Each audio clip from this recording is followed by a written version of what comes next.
These two guys are pretty good. I don't know if they have a prayer, but they're pretty good.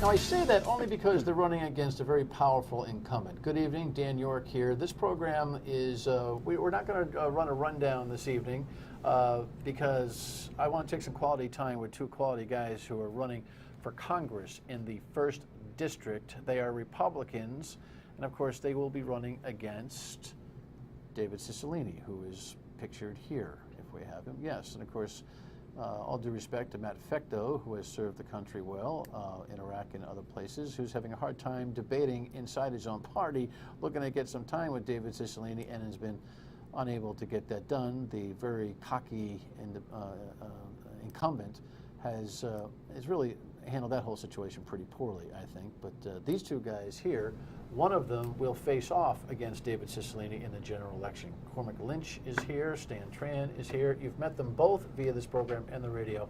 I like and admire both of them, so we're going to have a hearty conversation about the issues. Gentlemen, welcome. Nice to have you. Dan, thanks a lot for having us here today. Thank you. Yeah, Stan kind of blew me away before we came in here with some theory about green rooms, and so he's obviously feeling very.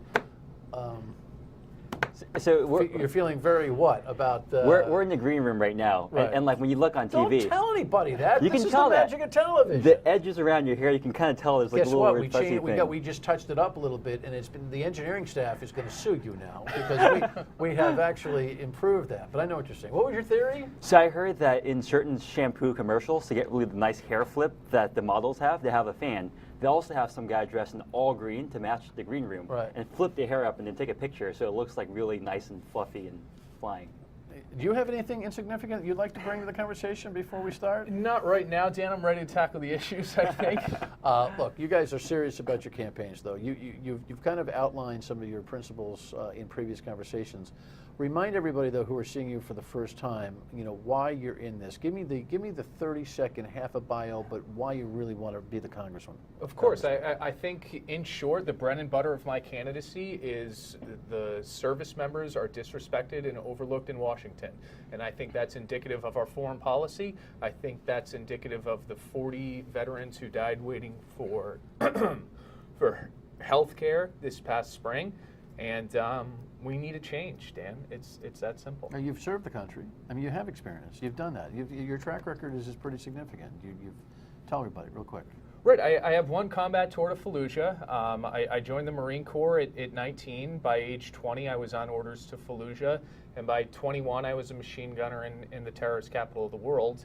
And I think we owe our service members more than the current state of Iraq. It's proved to be an existential threat.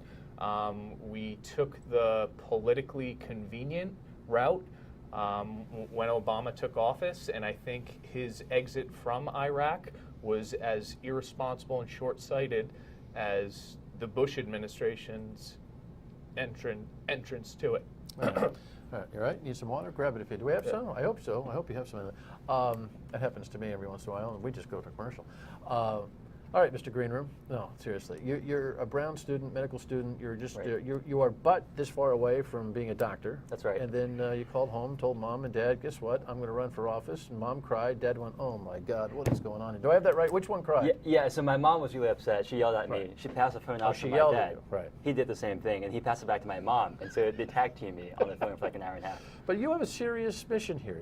You're really about healthcare, and that's really been your direction. Healthcare and education. So I was a high school teacher before coming to medical school. And the reason I'm running is because I see the effects of government policy on education, on healthcare. And I think government policies are failing our students and failing our patients. And I can tell you firsthand why that is and how to fix it. All right. So, well, why don't we pick that one as a start and talk about healthcare, and I'm sure Cormac is not unfamiliar with the issue and has some thoughts on it. Your premise is what? Healthcare costs too much, and Obamacare hasn't made it more affordable. And your reaction to that and or your original thought is? I think our healthcare industry before the Affordable Care Act was passed was in many ways indefensible. The solution to those problems is not a federal hijacking of the healthcare system, which is what we got. In addition to that, we can't forget the dishonest pretenses it was passed under. lines from the president such as "You can keep your health care if you like it," or "You can keep your doctor if you like it," turned out not to be true. That's unacceptable. Your suggestion is, based on our multiple conversations, I recall, is that you want people to be more consumer aware and do some price shopping and have the information that lets them do that, right? More free market, more competition will drive down the prices. I think the healthcare industry today is controlled by a few special interests, and they've written into law certain protections they have for themselves, and that keeps prices high. And if we can overturn that protection in Congress, we can drop prices dramatically. Thought on that? I agree. I think there needs to be health insurance reform. I think healthcare is too expensive, and we need to let the free market take care of things. I think we need to allow insurance companies to compete across party lines, and we need to allow small businesses to pool their insurance together so we can drive down the costs. You guys, do you have a debate on healthcare and all the travels and the sharing of thoughts that it you've comes had? up. Do you disagree on any aspect of what ought to be done now? No, I mean, it comes up. We've exchanged ideas. We're both solution-oriented candidates, and we want to do what's best for the people. Yeah, later in the program, I'm going to talk about what it's like to have two guys who are seeking an office who really have not been at each other's throats at all, are kind of running their own races in this race, and how kind of refreshing it is for guys like me who watch all this to say, oh, gosh, I don't have to put a helmet on for this particular conversation. So, Stan's Obamacare-ish review is primary in his thing. Your discussion of the military and how we treat is primary. So go ahead, elaborate a little bit on what your more powerful platform plank is. Well, I think we have the largest, most well-funded military the world's ever known, right? We spend more on national security than the next 20-something countries in the world combined. We have the most honorable, noble men and women who undertake our strategy and who wear our nation's uniform. So you got to ask yourself the question, how come it's taken us 13 years and counting to win the war in Afghanistan? How come ISIS now has $2 billion in assets, is spanning 2 countries, and has control of oil fields? It's our civilian leadership, and we got to hold them accountable. You're not happy with what David Cicilline has had to say about this? No, of course not. No. We had an exchange the other day, I think it was last week at Laurel Mead, about Afghanistan. And? I think he wants to take the political path of least resistance. He wants to remove all the troops and leave now. And I think it's the height of arrogance to think that when you leave a war, you win it. I didn't commit to it. I said we need to reevaluate a few things over there. The strategy's been flawed. I think that's the worst kept secret in Washington at this point. Thought on this? I think foreign policy is a combination of diplomacy and military strength. We're not doing so well with the diplomacy part of it. Our ambassadors are appointed based on not merit, but based on who fundraises the most money for the president. And the going price is about $1 million. If you fundraise $1 million for the presidential campaign, you can get an ambassador's seat in Norway or some small country. And it's embarrassing to us as Americans that we send ambassadors who are unqualified for their jobs. Obama recently, a few months ago, nominated somebody to be the ambassador of Norway, and he thought that Norway had a president. It turns out Norway has a king. And it's just, that sort of thing hurts our image abroad, and it hurts our diplomatic efforts. So like in Iraq, for example, the solution to that is that our vision of Iraq has to match their vision. In the past, we've wanted a single pluralistic democratic Iraq where all the different factions work together, and they don't want that. And so until our vision match, we don't have any future of working together. Well, we also have had a leader that was installed that literally beat the Sunnis or actually did not create a Sunni-Shia compromised government, Right. which really fractionalized the whole work that you were doing as you were gunning over there. That work more or less went into the toilet bowl, didn't it? I mean, you're right. We can't have unilateral military aggression on behalf of the United States to solve the problems in the Middle East, right? That's not how we're going to accomplish our goals over there. Furthermore, I think we've set the bar too high in Iraq by saying we want one nation state and a democracy. I mean, we've been at our democracy for how long now, and we still have troubles, right? The notion that there's going to be one nation state and one democracy is a very, very high bar to set.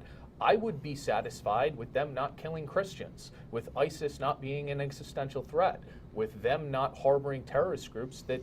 But right now, with ISIS rubbing up like they are, and with the James Foley situation and the response to that, we got to go get them, right? We do, but yes, absolutely.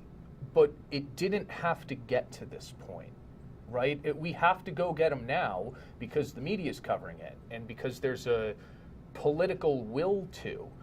However, well, regardless of that, you don't think there's a pragmatic need to in terms of our nation's I think there was security? a pragmatic need to years ago. Get it, but right. But yeah, spilled milk, right? Better late than never. And Yeah. your last thought on that? I think we need to get them with Congress's approval. I think the president does not have the power to unilaterally declare war, and in the past he's tried to do it without congressional approval. That's an argument that can go on and on and on, because guess what? There are no traditional wars anymore, right? Right. All right, when we come back, more of the issues from these guys. Good, huh? Stay with us.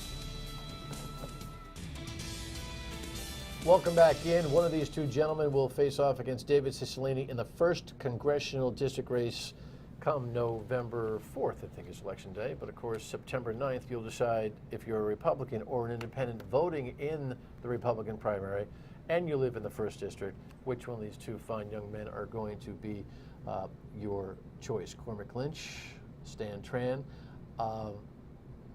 You know, the economy is certainly something that pollably is on everybody's top of mind. You have a plan? Yes. So Rhode Island used to be the center of manufacturing, and today we have the highest unemployment rate. Now the center of manufacturing is in Germany. Some of the best products, BMW, Mercedes, Audis, they're made in Germany. That's because in Germany, most high school students go through vocational training and go through an apprenticeship. In the United States, federal programs like Race to the Top have squeezed out vocational training. We want all the kids to go to college, which is great if they graduate, but that's not the case in this state. Most kids who go to college drop out in the first year and don't come back. So they're burdened with debt, they can't find a job, and they have no other backup plan. So we're failing our students through this idea of trying to get all the kids to go to college. And we're doing a disservice to the kids who aren't interested in going to college. So what do you want to do real quick? What do you want to do? Bring shop classes back to high school. So metal shop, wood shop, not just that, but like computer programming, CAD drafting, How do you do that graphic from design. a congressional role? I mean, that's the kind of thing that a state rep or a state office holder could say, we're going to entrepreneurialize in Rhode Island. How does a congressman get that going? So if you look at federal legislation, the Race to the Top, I went through and read the Rhode Island's application for that grant. One of the way they measured themselves was to look at how many % of students go to college. When you grade yourself on that measure, you're going to try to get as many students as you can to go to college. And it's not working out because you should be looking at the number of students who graduate from college, not going to So the college. high stakes testing you don't like because In high school I don't like, that's right. because it is all oriented to that goal. Yes, and All right. that's part of. So as we're getting kids to teach to the test, you're saying we're creating plans to the grant. Yes, exactly. Okay, if I understand. And You have a thought on that? I think we need to make Rhode Island more competitive. I think Forbes and CNBC rank Rhode Island as the least competitive state to do business. I think there's quantitative things we can do, such as lower the corporate tax rate, get companies here, but I think we have a reputation to restore. And I think before we really see private sector investment, we need to prove to the private sector that we're open for trustworthy All right. So business. as congressperson or congressman, how do you improve that culture reputational thing? And is that your purview? I think you have to hold people accountable when they screw up. I think there needs to be an ethics commission. I think right now our whole federal delegation should be on the phone with CVS, who's thinking of leaving. And we need to, I mean, we do so much forecasting in the future because our politicians, for good reason, don't want to look in the past. We come up with plans to try to get companies here. We forget about the ones who have been rooted here, which are leaving. So I also think we need to provide tax incentives to small businesses and companies like CVS. Well, here's the thing, though, about the federal office of congressman vis-a-vis the economy. The best it seems that we get from our delegation is, some pork. It's a pork battle to get money for projects. I mean, Jack Reeves just celebrating, $10 million over 3 years for Appanog yesterday. Right. That seems to be the federal approach to economy stimulation here. the things you're talking about seemingly have to be built from a state foundation. So how do you juxtapose those two concepts? I think our federal delegation should work with their local and state counterparts. So I think there is this notion now. And you don't see it happening? No, I think it's a detached federal delegation that goes down to Washington and pulls a lever. What do you think about that? So yes, I think with education, we have to work with the local, state, and Board of Education to fix that. The problem is that no one is willing to have leadership to speak out against what's not working. And right now, getting all the kids to go to college, it's not working. And people are afraid to speak out against that because if you do, you can be branded as, oh, you only want the rich white kids to go to college and have the poor kids to go to vocational training.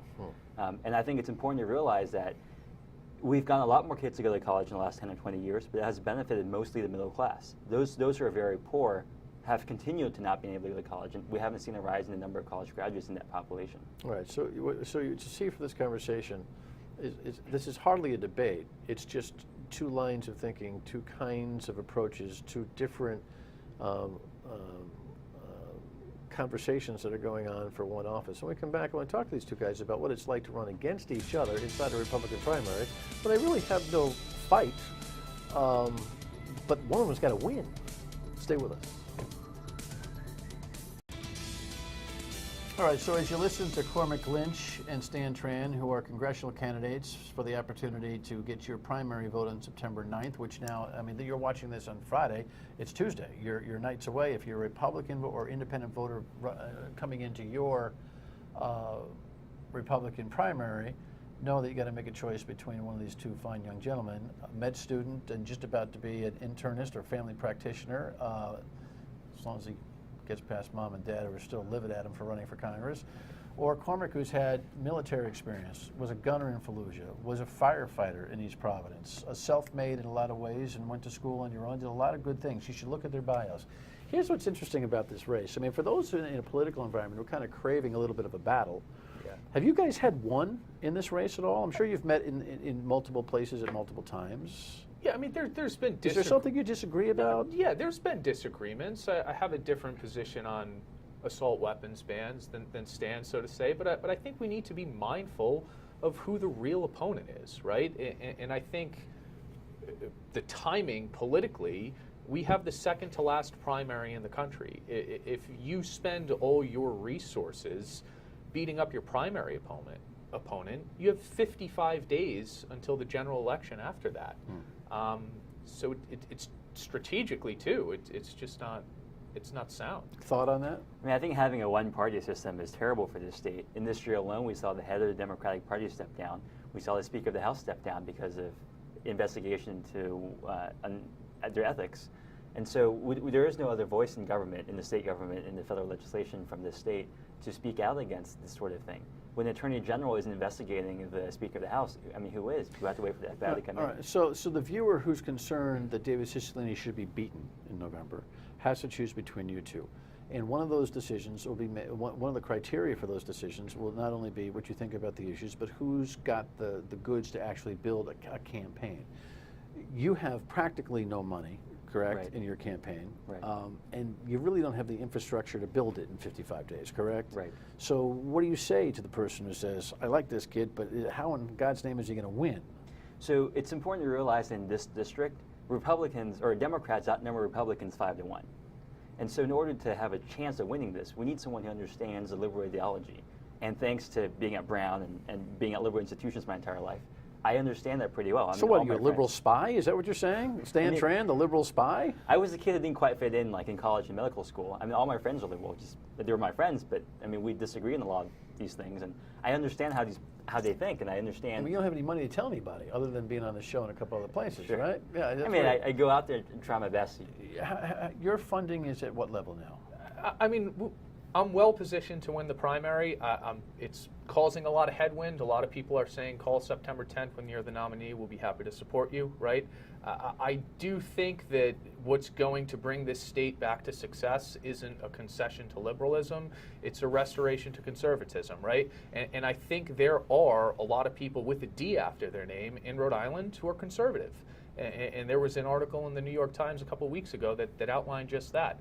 I've worked in a union before. I went to college on the GI Bill. I think I can affiliate across a a broad spectrum of people, and I think I can get them on my side. Between the two of you, who's tougher? Who's the better competitor? Tougher on what? Tougher in this campaign, tougher on David Cicilline. Who's going to bring it? I think the solution here isn't to be tough on him, but to show that you have better solutions, right? People don't like a candidate who's angry. That doesn't appeal to people. People want a positive vision. People want to see that if they vote for you, their lives would be better. And so I can show them that through conservative principles, like more competition, driving the prices down, giving students more choices in education, that sort of thing will improve the economy, bring down the cost of healthcare. I think that's going to make people's lives better. I think you do need to prove yourself to the voters, and no one wants someone who's just banging the table, being loud. But if you want to beat Cicilline, you're going to have to hammer it home. You're going to have to get across the podium. You're going to have to hold them to it. You're going to have to say, Congressman, that's not true. Congressman, I'm not for a war on women. Congressman, you're wrong about that too. Let me tell you why. And I'm prepared to do that this November. All right. So there are your two choices. 10 seconds on why you ought to be the choice. I was a high school teacher before coming to medical school. Now, as a medical student, I see firsthand the effects of federal law. In the race to the top, No Child Left Behind, Obamacare, and I think we need someone in Congress who understands the effects of the laws, as opposed to just another lawyer. I think I've seen firsthand the sacrifices that go into protecting our country, preserving our way of life, and Washington isn't doing right by them. I'm ready to fight the fight. Tuesday, Cormac Lynch or Stan Tran, 1st District Republican to face Cicilline. Be right back. Yeah, I got to tell you, I like those two young men a lot. You got a good choice in the Republican primary come Tuesday. And by the way, on Monday, we'll pay a lot of attention to how the primaries work so you can kind of follow that. You got something to say? Your state of mind? We'll bring up some of what you have to think about these guys and more tomorrow night, or Monday night, rather. This is Friday, right? 228-1886, you can call us. All right, I got to go. But again, it's a lot of, open primary rules that you got to follow. We'll cover that on Monday night. You have a great weekend. Thanks for watching My State of Mind.